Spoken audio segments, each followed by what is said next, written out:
नमस्कार। भारतीय जनता पार्टी की मंडी संसदीय सीट से प्रत्याशी कंगना रनौत सिने जगत की एक उम्दा एक्ट्रेस हैं और उन्होंने वहाँ पे एक अच्छी शोहरत कमाई है। लेकिन जैसे ही उन्होंने राजनीति में आने का निर्णय लिया और मंडी संसदीय सीट से भाजपा ने उन्हें अपना प्रत्याशी बनाया। आपने देखा होगा कि बीते एक महीने से मंडी संसदीय सीट का जो चुनाव है उसका प्रचार भारतीय जनता पार्टी मंडी संसदीय क्षेत्र में कर रही है। और अपने तमाम जनसभाओं में एक चीज़ जो हमने महसूस किया है कि कंगना रनौत के बीइंग एन एक्ट्रेस जो लोकप्रियता है, कंगना उसे कैश करने का भरपूर प्रयास अपनी जनसभाओं में लोगों को आकर्षित करने के लिए कर रही है। और भारतीय जनता पार्टी लगातार कंगना के ग्लैमरस छवि को बनाने का प्रयास अपनी जनसभाओं में कर रही है और काफ़ी हद तक वो इसमें सफल भी हुई है भीड़ को आकर्षित करने में। लेकिन एक संसदीय सीट पर जब चुनाव होता है तो वोटर्स या आम जनमानस इस संसदीय सीट के जो वोटर्स हैं उनकी एक्सपेक्टेशन थी कि उनका उम्मीदवार मुद्दों आधारित जो प्रचार प्रसार करे। मंडी संसदीय सीट के लिए आपकी क्या सोच है, क्या विजन है, यहाँ के विकास में आपकी क्या भूमिका रहने वाली है और मंडी संसदीय सीट के लोगों के प्रति आपकी क्या सोच है, उनके उत्थान के लिए आपका क्या विजन है, इस पर कंगना अपनी सभाओं में बोले, अपने विचार रखे, अपना विजन लोगों को बताए, ये एक्सपेक्टेशंस थी। लेकिन आपने देखा कि केवल कंगना के ग्लैमरस छवि को बनाने का प्रयास जगह जगह भारतीय जनता पार्टी द्वारा किया गया। इसी संदर्भ में प्रदेश सरकार में लोकप्रिय मंत्री श्री जगत सिंह नेगी जी ने अपने एक संबोधन में कहा कि यदि कंगना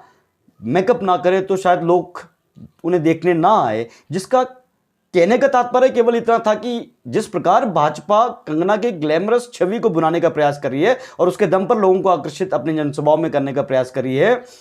इसके अलावा मुद्दों पर कंगना की तरफ से अभी तक कोई स्टेटमेंट नहीं आया है। कंगना से मंडी पार्लियामेंट्री सीट के उम्मीदवार के रूप में मंडी पार्लियामेंट्री क्षेत्र के प्रति उनके विजन क्या है, इस पर कोई वक्तव्य नहीं आया है, ना ही पार्टी ने कोई वक्तव्य दिया है। इस संदर्भ में ये बयान दिया गया और हमने 2 दिन पहले प्रदेश प्रवक्ता जो भाजपा के हैं राकेश जम्वाल, उनकी एक प्रेस कॉन्फ्रेंस सुनी है जिसमें उन्होंने माननीय श्री जगत सिंह नेगी जी पर टिप्पणी करते हुए कहा कि वो राक्षसी सोच महिलाओं के लिए रखते हैं। मैं सबसे पहले राकेश जम्वाल को कहना चाहता हूं कि राकेश जम्वाल जी, आपका कद इतना बड़ा नहीं है कि 5 बार के निर्वाचित विधायक, जनजातीय समुदाय के सबसे लोकप्रिय नेता और वर्तमान में जो प्रदेश सरकार में एक वरिष्ठ मंत्री हैं, उनके बारे में ऐसी टिप्पणी करें। मैं सबसे पहले तो राकेश जम्वाल से आह्वान करूंगा कि वो समूचे जनजातीय लोगों से अपने इस कथन के लिए माफ़ी मांगे, क्योंकि आपने इस तरह के शब्दों का चयन एक ऐसे नेता के बारे में जिनकी स्वच्छ छवि और ईमानदारी की मिसाल पूरे हिमाचल में दी जाती है, उनके बारे में की है और उसको ऐसे शब्दों का प्रयोग करके आपने तमाम जनजातीय समुदाय के लोगों का अपमान किया है। राकेश जम्वाल जी को ज्ञान की बड़ी कमी है, बामुश्किल पहली बार विधानसभा पहुंचे हैं और हम बार बार देख रहे थे कि सोशल मीडिया में आजकल वो काफ़ी बड़ी बड़ी बातें कर रहे हैं। ऐसी बड़ी बातें करने का शायद राजनीतिक कद आपका नहीं है। कभी वो हमारे मंडी पार्लियामेंट्री सीट से जो प्रत्याशी हैं उन्हें चुनौती देते हुए दिखते हैं और तो कभी आप श्री जगत सिंह नेगी जैसे वरिष्ठ मंत्री के बारे में इस तरह की टिप्पणी करते हैं। मैं समझता हूं कि राजनीति में आपका कद बहुत छोटा है और आपको राजनीतिक मर्यादाओं को, अपनी जो राजनीतिक मर्यादा है उसे लांघना नहीं चाहिए। आपने इसके बाद कहा कि ये पहले हॉलोज में चुकते थे, अब नदौन में चुकते हैं, जिसका कहने का तात्पर्य आप क्या था, क्या कहना चाह रहे थे, हम बखूबी समझ रहे हैं। राकेश जम्वाल जी, मैंने कहा आपको जैसे पहले कहा बामुश्किल पहली बार विधायक बने हैं और आपने जिस प्रकार जयराम की चाटुकारिता करते हुए ये टिकट हासिल किया है, आपने यही सोचा है और यही परसेप्शन आपने माननीय श्री जगत सिंह नेगी जी के लिए लगाया है। लेकिन मैं आपको बता दूं कि स्वर्गीय राजा वीरभद्र सिंह जी जो पूर्व मुख्यमंत्री हिमाचल प्रदेश के 6 बार रहे हैं, उनके प्रति हिमाचल के कोने कोने के हर एक व्यक्ति के दिलों में बड़ा सम्मान है और उसी प्रकार जनजातीय क्षेत्र के लोगों के दिलों में उनके प्रति एक विशेष आस्था और उनके प्रति एक विशेष निष्ठा लोगों ने आजीवन जताया है। माननीय श्री जगत सिंह नेगी जी स्वर्गीय राजा वीरभद्र सिंह के सबसे निष्ठावान सिपाहियों में से एक माने जाते थे और उन्होंने माननीय श्री स्वर्गीय श्री वीरभद्र सिंह जी के अंतिम सांस तक उनके प्रति अपनी निष्ठा को दिखाया है और उनके साथ उनके नेतृत्व में हम तमाम जनजातीय लोगों ने भी स्वर्गीय राजा वीरभद्र सिंह के प्रति अपनी आजीवन निष्ठा को दर्शाया है। लेकिन आप ये ना भूलें कि जब जब कांग्रेस की सरकार पूर्व में हिमाचल में बनी है,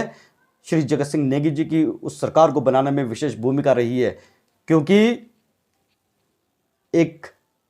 निर्वाचित विधायक सरकार बनाने में अपनी भूमिका निभाता है। और जब जब स्वर्गीय राजा वीरभद्र सिंह जी मुख्यमंत्री बने तो मैं ये कह सकता हूं कि उनके मुख्यमंत्री बनने में भी माननीय श्री जगत सिंह नेगी जी की विशेष भूमिका रही है, क्योंकि निर्वाचित विधायक ही मुख्यमंत्री का चयन करता है, उनके समर्थन से मुख्यमंत्री बनता है। चाहे वो पूर्व में सरकार जब कांग्रेस की बनी हो या वर्तमान में जो सरकार ठाकुर सुखविंदर सिंह सुक्खू जी के नेतृत्व में कांग्रेस की हिमाचल प्रदेश के अंदर है, इस सरकार को बनाने में भी श्री जगत सिंह नेगी जी की विशेष भूमिका रही है और ठाकुर सुखविंदर सिंह सुक्खू जी को भी मुख्यमंत्री बनाने में इनकी विशेष भूमिका रही है, जैसे अन्य तमाम कांग्रेस के विधायकों की है, क्योंकि एक चुना हुआ विधायक ही सरकार बनाता है और सरकार में अपना नेतृत्व अपने समर्थन से जिसको देता है वो मुख्यमंत्री बनता है, जिसका ज्ञान आपको शायद राकेश जम्वाल जी नहीं है। आपने एक ऐसे शख्स के बारे में यह टिप्पणी की है जो 5 बार चुनकर विधानसभा को सुशोभित कर चुके हैं। आपने एक ऐसे शख्स के बारे में ये गलत और घटिया टिप्पणी की है जिन्होंने पिछले 1.5 दशक से आपकी सो कॉल्ड दुनिया की सबसे बड़ी पॉलिटिकल पार्टी को जीतने का अवसर नहीं दिया है। किन्नौर विधानसभा क्षेत्र के अंदर पिछले 1.5 दशक से आपकी बीजेपी नहीं जीत पाई है, तो वो उसकी एक बड़ी वजह श्री जगत सिंह नेगी जी है, क्योंकि श्री जगत सिंह नेगी जी के नेतृत्व में उनकी लोकप्रियता के आगे, कांग्रेस संगठन की एकजुटता के आगे आपका संगठन यहाँ पे बोना है और आज दो फाड़ है और तीसरे पोजीशन पे आपका संगठन आज चल रहा है। ऐसे नेता के बारे में आपकी ऐसी जो टिप्पणी की है उसके लिए आप सार्वजनिक माफ़ी मांगे। और मैं आपको स्पष्ट रूप से कह देना चाहता हूं कि आपका कद इतना बड़ा नहीं है कि आप ऐसे कद्दावर जो आज प्रदेश सरकार में एक वरिष्ठ मंत्री हैं, पूर्व में डिप्टी स्पीकर रहे हैं, 5 बार विधानसभा के मेंबर रहे हैं, ऐसे व्यक्ति के बारे में ऐसा टिप्पणी करके आपने राजनीतिक शून्यता का प्रमाण दिया है, जिसके लिए आपको हमसे माफ़ी मांगनी चाहिए। धन्यवाद।